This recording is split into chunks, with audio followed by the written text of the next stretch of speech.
BGS2 is undoubtedly one of the most anticipated games in the Roblox community, but I'm almost convinced that it'll simply be another dead Rumble Studio game within months of release. I am not a hater, and I will play and spend money on this game. However, my previous experience with Rumble Studios titles have led me to believe that BGS2 or BGS Infinite will fail, and I'm here to prove it.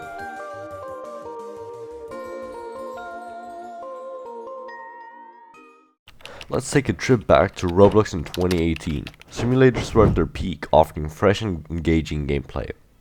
Pets had just been introduced in massive games like Pet Simulator and Mining Simulator. Among these was Bubblegum Simulator, a game that stood out from the rest. What set it apart were its innovative featured secret pets and a well-thought-out trading system. This was groundbreaking at the time, and players rushed to experience it firsthand, propelling the game to its massive success. It frequently had over 100,000 active players at its beginning, earning its spot as a #1 hit and in everyone's heart. Fast forward to today, and nearly every game includes secret pets and trading systems, which has made a Bubblegum Simulator experience feel less unique.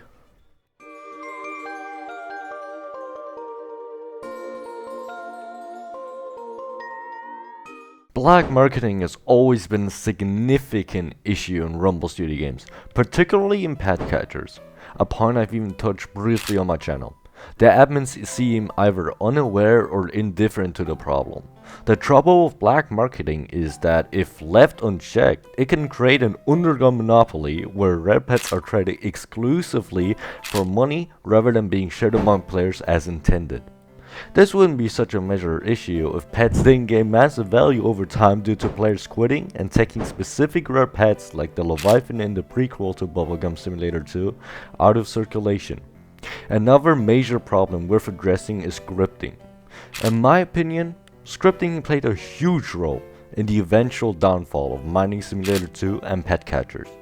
During Pet Catcher's peak, admins failed to ban a single scripter.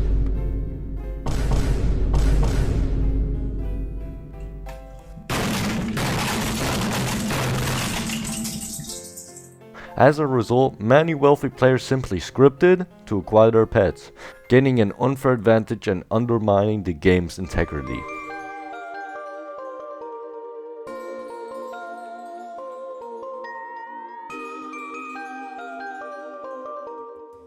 Alright, let's get into it. I'm not here to trash talk this game, I've got some really high hopes for it. So let's talk about the good stuff. Ever since the game got leaked in October 2024, Isaac, the game's owner, has been ridiculously transparent about the game's gonna be like. And I mean ridiculously, this guy and his teams are dropping leaks like it's the hottest mixtape of the year. Now, don't get me wrong, looking at these leaks, I'm not just impressed, I'm melting. For example, check out the Bubblegum shop. Do you see any difference? Well, I don't. Looks just like the old one, no surprise there, but wait. Look at this one. New pets, new designs, new stuff we've never seen before. This is the glow up we all needed in 7th grade. But okay, I'll admit there's one thing that's kind of bugging me. These pet catcher quests. Yeah, they're a little annoying. But hey, it's not the end of our world, I hope. What really stands out here is the updated style. Isaac and his team are clearly pushing for something more modern. Something that fits today's standards. And I gotta say, that teleporting screen, chef's kiss. It's like they took my dreams and turned it into code. But hey, let's not get too carried away. Of course there are pros and cons to these leaks. I know some people aren't vibing with the new cartoony style, but that's cool. We all have our own taste. It's like pizza. Some people love pineapples, others, well, they'll just pretend not to judge. It's okay, man. You're safe here. At least I hope so. Now, let's move on to the more unbiased side of things.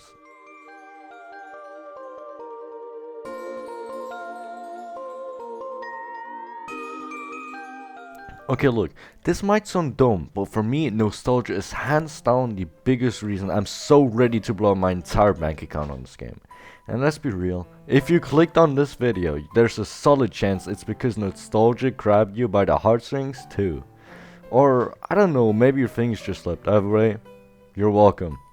But let's keep it real, nostalgia is insanely important when it comes to sequel games. It's like the secret sauce that makes you want to dive back in. Like if I played this song right now,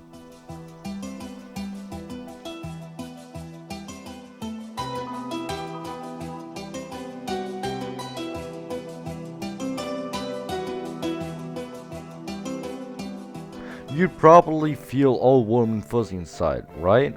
Like suddenly you're 12 again, building dirt houses because you swore cobblestone was for rich people. Now let's switch it up. What if I played this track?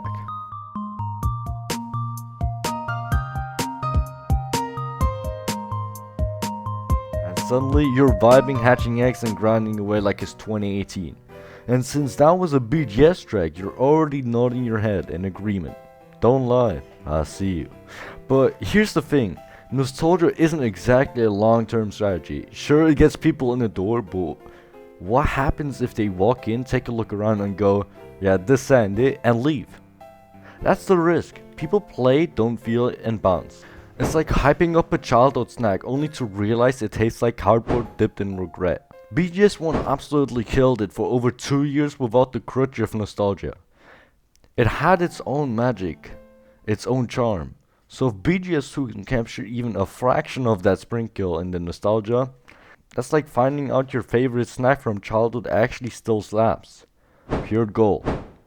Alright, that's all I'm saying on this for now, because if I keep going, this section is gonna turn into its own documentary. Let me know what you guys think down below, and let's debate.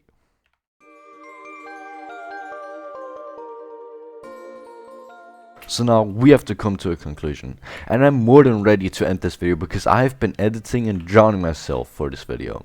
So the conscious side is simple. BGS is not unique anymore, and black marketing scripting has destroyed games in the past.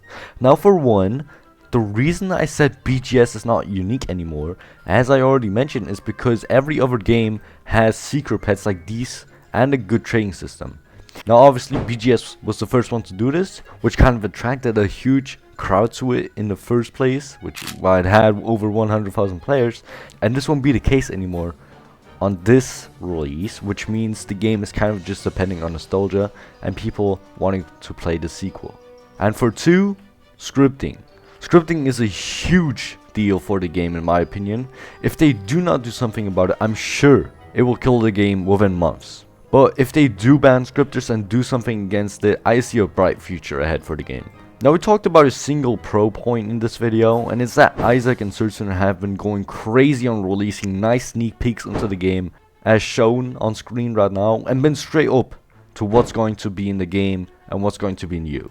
Because this kind of just builds up some hype, especially when you have good leaks, like as already mentioned, they leaked. But I have a few doubts on this. But what if they kept some leaks in their bag? Like I'm talking, what if they know something's gonna be controversial and they don't want to talk about it because it would create a massive negative cloud for the game, which is kind of like my doubt with this game. It's because in Pet Catchers there were a lot of features people didn't like, and they might do the same with this game where they just leak that in the trailer instead of leaking it beforehand. But well, you can't really take this as an argument because there were no leaks for Pet Catchers before the trailer, but I hope you guys get what I mean.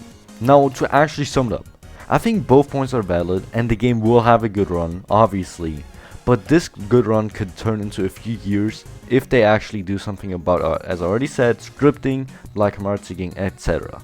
Well anyways, this was your host, Kid Guinea Pig, and I hope you enjoyed the video. Also on release day I will be the first one to stream it, so you make sure to check that out, and now I would like to say peace out.